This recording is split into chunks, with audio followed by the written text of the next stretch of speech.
All right. Welcome back to the OPTC podcast. We're here to talk about a lot of things fitness related, athlete development related. And as always, I'm here joined with Coach Mike Jr. and Coach Cooper. Yep. And then it's me. We today are going to be talking a lot about things related to long-term athletic development. A lot of different types of fitness facilities, a lot of different type of fitness ideologies and philosophies kind of tend to kind of push people one way or the other.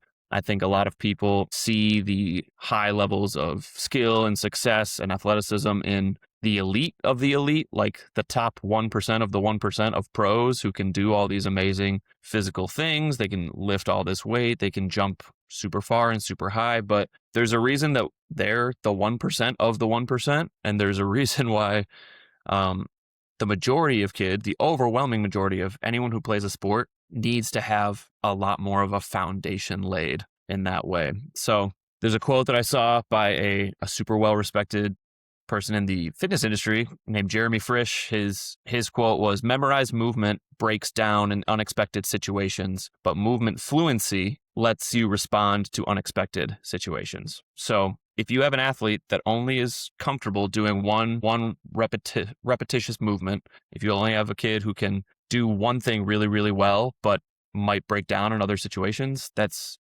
not setting them up for success long term. Junior, I know you and I had talked about prior to the show, like wanting to make sure that at OPTC we coach kids, and obviously kids are kind of different, right? Yeah, right. I mean, you kind of learn about that in your very early stages of becoming a coach. It's like, it's not a one size fits all, like when it comes to basically anything in this industry. So, yeah, just keeping in mind that some 14-year-old kids who might be the same age are going to be at a different spot in their like training age or just their like innate ability to be an athlete. And it's our job, and we do our best to make sure that we meet athletes like where they are at. So whether that's still hammering down the foundational movements or even just working on like proprioception and some more coordination stuff before we get a little more specific with that specific athlete. But yeah, it's just knowing where they're at, knowing what they can handle, and how, kind of like the whole point of this podcast, right, is how can we make them the best athlete they can be for as long as possible. Absolutely.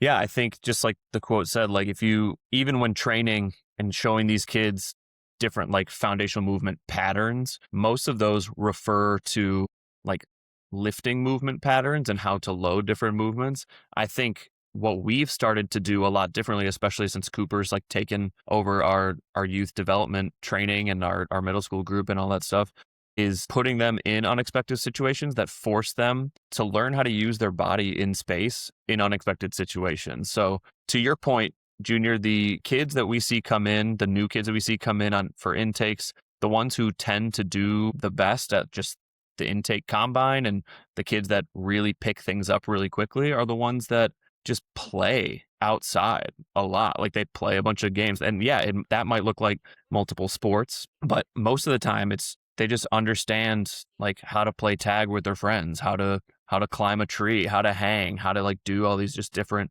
normal movements of the human body, but it's fun and it's free flowing and it's not restricted by the demands of a sport either. Coop, I know that you had talked a ton about in the past about playing multiple sports. Like, what do you feel like that did for you? Yeah, I mean, growing up, I played 3 different sports, so that kind of gave me like the ability to set a sport down and play another one, but that at the same time that like gave me the movement like literacy of like different patterns throughout playing the different sports like football, basketball, and baseball, and then some golf here and there on the side. But I mean, yeah, all those are different movements, so the more movements that you can get in, the better you're going to be at just being able to like be like a free flow athlete. Yeah. Yeah, And 100%.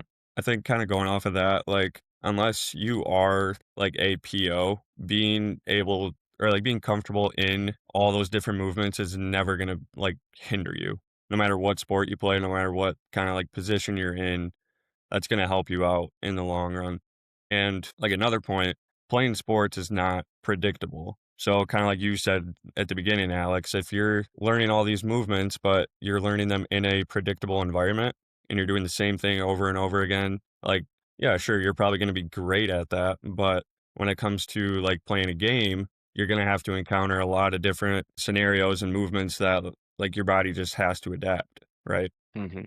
Yeah, this is kind of a funny comparison, but one thing that I think about is like when we do play handball for warming up, you can really tell the kids that like have played a bunch of sports and know all those different movement patterns, like the ability to get open, the ability to cut, the ability to jump, stop, throw, all those different things. All those add up from like past things that they've learned or sports that they've played before, you know?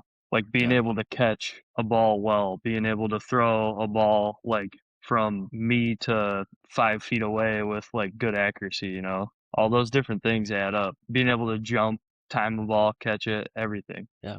And not only that, but they be able to do it against somebody. Like to Yeah, be able to to use your movement to be able to manipulate someone else's movement to then get open, to then be able to catch, to be able to like fake someone this way, go that way, and know that what your goal is not just your own movement, but it's to manipulate your opponent's movements too. So yeah, spatial awareness, body control, you can go over a ton of different things that helps, yeah. yeah, and I think that to all the points here is I remember growing up and I only competitively played like two and a half sports, but I just grew up in a time and in a neighborhood and in a place where I had access to so many things. Like I never played hockey, but I rollerbladed and I played hockey in the street or in the driveway. I never was on the swim team, but I was swimming constantly. Like luckily we had a pool growing up and then we had a spot where we could go and swim at other friends' houses. Like we were always in the pool. We were always swimming, doing different stuff. Like those kind of patterns, like they add up. Like you said, Coop, and I think playing ball sports, court sports, like playing in the street, playing tag, playing football, playing whatever, like in the neighborhood. It's just all of those things end up becoming the things that set the foundation for what you want to specialize in later on. And I Yeah, think100%. the fear of parents these days, especially with kids that do want to do stuff like that, but then they feel like they're taking away the opportunity for their kid to be on a certain team or like to benefit from a certain level of expertise earlier on because yeah, there is opportunity for younger and younger people to make these higher level teams. One, if they're developed, but also two, if their skill level matches what they're going to be playing. But what ends up happening is all these young kids like see these high levels of play, and a couple of things more often happen than not. It's the likelihood that they're going to burn out early because they've seen so much like so intensely and they're like, I don't even care, like it's not fun anymore. Or they're playing so at such a high level, at such a high skill that their body can't keep up with it. And so they end up getting hurt. And then that sets them back more than if they were to slow build up into their natural progression of the sport. And that can Yeah. be devastating. And one thing I would like to add too is like me and Junior grew up going to a school where like it was a smaller to medium sized school, so we could play all those sports and have like opportunities playing those in high school. But I mean, if you go to a school like Hudsonville, like that's huge. Like when you get to be a freshman, sophomore, like it's a lot more competitive to make teams. We're not saying like you got to try out for every team as a freshman and sophomore, but when you're younger, especially, yeah, play as many sports as you possibly can, do as many things as you possibly can. For sure. Yeah. Yeah, and like Alex said, like that, playing all those different sports and not doing the same movement over and over and over again is actually going to be, in most cases, like easier on your body. So you're not always stressing like the exact same joints and the exact same muscles and stuff like that. So to Coop's point, like it's never going to be a bad idea while you're young to kind of like experiment, play different or play a lot of different sports and, see what you like. Yeah, and to the parents out there that think their kid is gonna get drafted out of high school, probably not. I mean, I hope, but Yeah. probably not. Respectfully, probably not. Yeah, yeah, And what's so tough is I think the huge rise in youth sport injuries and like longer term like like ACLs, MCLs, like a bunch of knees, hips, elbows, all the stuff. You see so much more now because of the long-term nature of these seasons. Because if they're not back in the day, like you said, even playing sports at a small school, you had the opportunity to play multiple sports a year, but there was a definite off season from those types of movement patterns, those types of intensities, those types of stresses on your body. So now, to contrast, like people are playing their sport year round, whether it's for their club or travel team, and then they're also playing for their school team. And if you're doing that all year round and you're like there's never really an off season, the likelihood is just going to go up that there could be overuse, there could be issues that don't give you the opportunity to rest in the ways that would serve you better in the long term as an athlete. Yeah. So I think, go ahead, Junes. Yeah, I was just gonna say, going off of that, kind of going back to where we started with this whole podcast and topic, is that that's why it's important that we meet kids where they're at, and we know kind of like what they're doing year round. Because if they're coming back from like a super long like club season and then they have to go straight into um like school season, or like vice versa, but either way it's important that like no matter if they're even a little bit older, like we set them up for long-term success by going back to like those kind of foundational movements, like tissue prep stuff, making sure the tendons are in a good spot, and not just, oh, this kid's 16, 17, he should be semi-advanced at this point, let's give them a super high intensity program. It's like that's at that point we're just going to be hurting them and probably leading to even more risk of injury than they already might be at. Yeah, without a doubt. I think that ends up being the thing that parents, when it comes to strength training, are afraid of, is the lack of early intensification, when in reality the things that training for kids, like youth, like I'm talking like 10 through like 14 sometimes, is not early intensification. It's coordination, it's building bone density, it's joint stability, injury resilience, like, and more important than any of that, it's the confidence piece. Like at those ages, that's where most people are developing and feeling the most self-conscious. They're feeling the least likely to step out and be the most authentically themselves. So if you're in a spot as a kid that's like learning how to use your body in space, but also you don't want to look like you don't know how to move as if you are an athlete, strength training and doing things that are going to make you more athletic and laying those foundations, especially pre-puberty, are essential for long-term success as an athlete. It's a lot harder to to not really do anything other than like your one pattern as an athlete, and then go through puberty, have to relearn how to move your body in space because you just grown 6 to 8 inches in the last year and a half. And you're like, wow, I don't even know how to do a somersault anymore without feeling like I'm going to collapse like a lawn chair. So train in any semblance of consistency in an athletic way, like the ways that we're talking about, are essential for long-term athletic success. But I think the problem is people will treat youth training like they're like mini adults. And so they'll do the kind of drills with 12-year-olds that you'll see like college track people doing or professional track athletes doing. And they'll do the same types of volume, the same types of intensities of whether it's heavy loads of lifting, whether it's maximal output lifting, or what even year round. Like these kids don't need year round stuff at their ages if they're moving and playing and doing all the same kind of stuff. But the older you get, and again, once you get into that puberty stage, lifting on a regular basis becomes essential from a maintenance standpoint, from a growth standpoint, from a, like you said, Junior, like a tissue prep and all of the other modalities that we need in order to progress in strength and power and speed. But Yeah, all that to say, go ahead. little side note, can we get the 8-year-olds off the speed ladders, please? Everyone that is listening to this podcast. All right. Go ahead, sir. I think that the speed ladder is just, it gets a bad rap. I think it's not doing what people think it's doing, but what it is No, doing you're trying is to get fast feet. yeah, fast feet Like is what? fine. You can't, if you're only getting really fast at the same pattern, it's exactly what we're talking about. Memorized movement breaks down in unexpected situations. No one's out there in the field doing speed ladder drills and then being like, well, now I have to cut, and having their ACL stay intact if that's all they've ever known how to do. So it's the ability to respond to unexpected situations with speed, with quickness.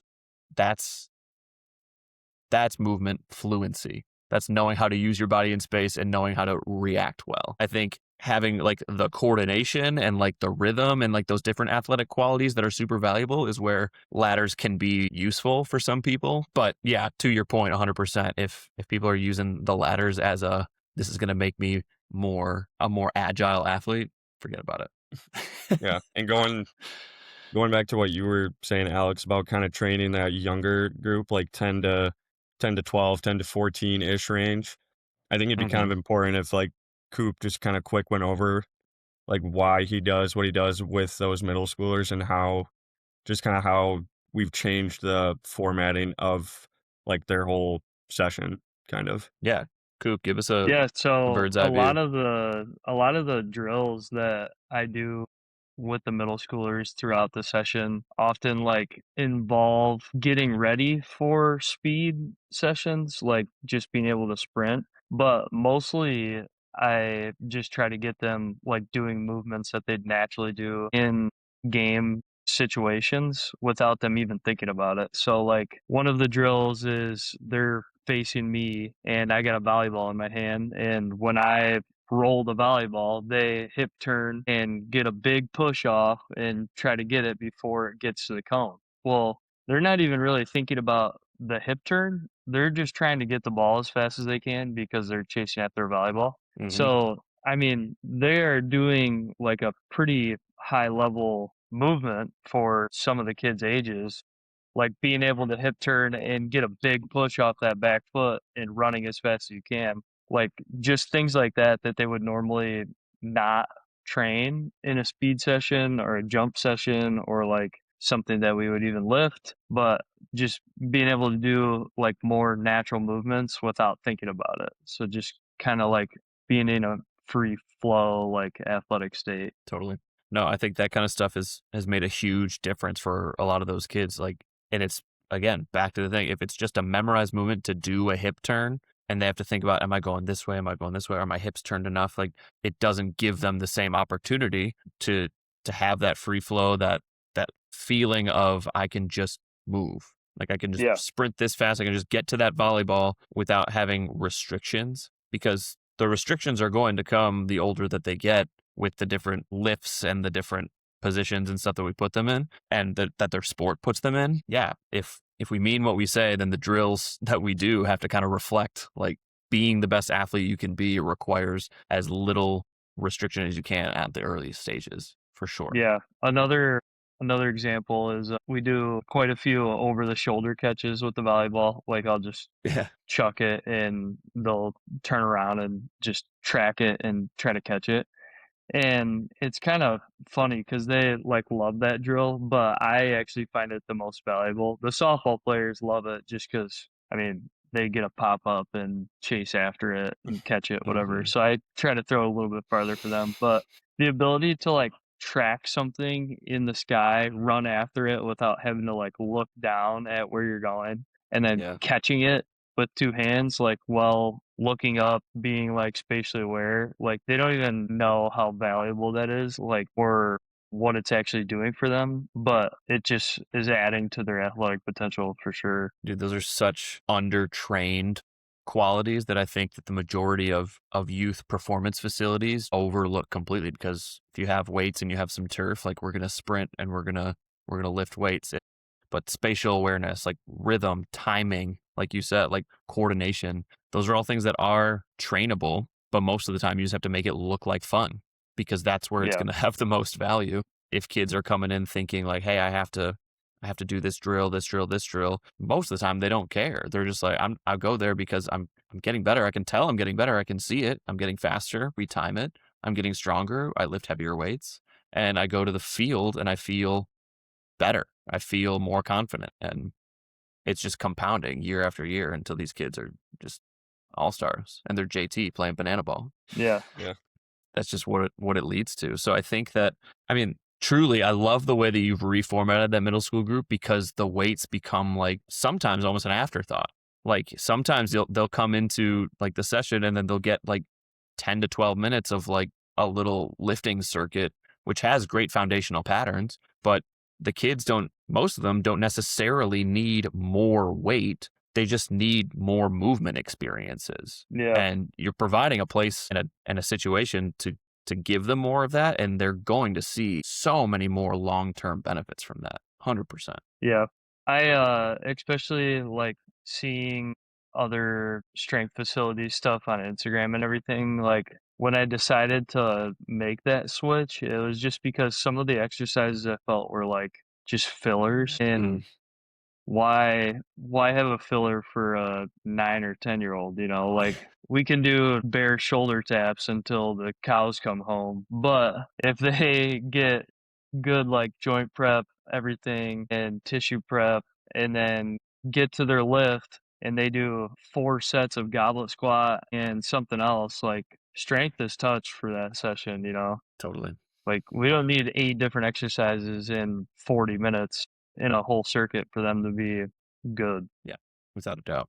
Yeah, and I think the way that we structure that kind of stuff is super important. Like if you give them movement, if you introduce movement and then you introduce control and then you introduce force and then finish with like load, like in this rate of progression, like that's what's going to set them up for the most success. And I think you do that for the like as far as like your months and like your blocks of periodization, like undulate, because you show them a simple foundational movement and then they'll go through a progression of control, like a slow eccentric, maybe paired with an isometric, or maybe just goes isometric for a little while just to demonstrate that they can lift it and they can hold it in certain positions and in total control. And then they do it for some speed with the same weight. And then eventually it's like, hey, how about we do the same thing you've been doing with the same control and the same speed, but with more weight. And then that just keeps progressing as they go. And there's no other way around like strength training for kids Yeah. if you want it to lead to long-term positive results with minimal risk for injury. So I mean, we just had a yeah. middle schooler do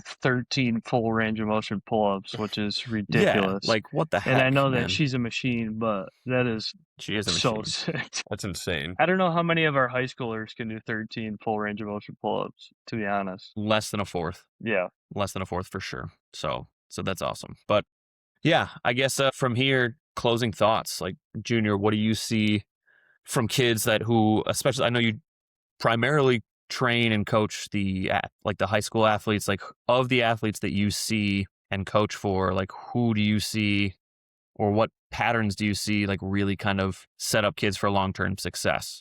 Yeah, kind of going back to what we've been talking about, it's just making sure that they have those very foundational movements, like down to a point where they don't have to think about what they're doing anymore. And it's Hmm. also like we've been kind of hammering down the kids who do other things other than play the exact same sport all year round. And they make sure that they give themselves a break so that they're not like tired every time they come in to train. But like that's why even with when I program, it's like, okay, I have a volleyball player who like only plays volleyball, or I have a baseball player who only plays baseball. But that doesn't mean that I'm only going to give them those like sport specific movements. So I guess, yeah, to answer your question, it's like the kids who are able to adapt the best, no matter what kind of lift you give them, no matter what kind of uh, like plyo movement, power development stuff you give them, those kids are always, to me, the most impressive athletes because they Hmm. can, yeah, they can handle anything and they can do it like semi well right away just because they have all those foundations and they have all those movement patterns like Dan. Yeah, and I think especially the kids who do play a sport like volleyball year round, you almost have to give them everything else. Like they've got tons of jump, they've got tons of overhead arm. Like sometimes it's like the only thing you have to do with overhead stuff is just make them hold a heavy weight at end range, like relatively heavy, but like do the opposite of what they're used to doing so that they don't overuse that pattern too much and go into injury, right? But Yeah, Cooper, kind of the same definitely. question, but a little bit different. Like as you're thinking about how to continue to develop some of these kids, do you see things changing or things that you will hope to kind of implement in the near future with that middle school or development group? I don't see a ton of stuff changing. The only thing that I think that I would implement just a little bit more would be taking the warm-ups a little bit more seriously Mm, for all the kids, to be honest. And I kind of am wanting the high schoolers to take it a little bit more seriously too, because I think that's a lot of just if you think about all the warm-ups that you would do throughout the whole entire year, like That's a lot of repetitions and, like, bouncing off the ground that you get, and if you take it, like, half seriously, you're not getting those. So, like, you think, if I do skip for height every single day when I'm warming up, like, that's a lot of jumps that you kinda miss out on Yeah. throughout the whole year, you know? Those all, like, add up, and I think I am gonna start to, like, be a little bit more serious about, like, alright, we're not just gonna go through the motions here and, like, move our bodies until we're warm, like, we're gonna actually, like, do something, like, pretty productive. So, Yeah. Setting yeah, setting the standard early in the session. yeah, 100%. Cool. Well, hey guys, thanks for being on again. Again, as we're talking about long-term athletic development, I think the goal is always going to be just to not only make sure that we get kids on board, but give as much ammunition to parents as we possibly can, because time over time again proves that the kids who end up doing more things and taking more rest from the year-round sport end up doing a lot better in the long term, both mentally, physically, like their love for the sport kind of stays a lot longer. I think that the more we can equip parents and equip athletes with understanding that your body is a machine that you can train, and it's also a thing that you can run until it's broken, and give them the choice of what they want to do after. But cool. Thanks guys for being on. We'll see you guys next time we do a podcast, I guess. Yes, sir. they're Superior.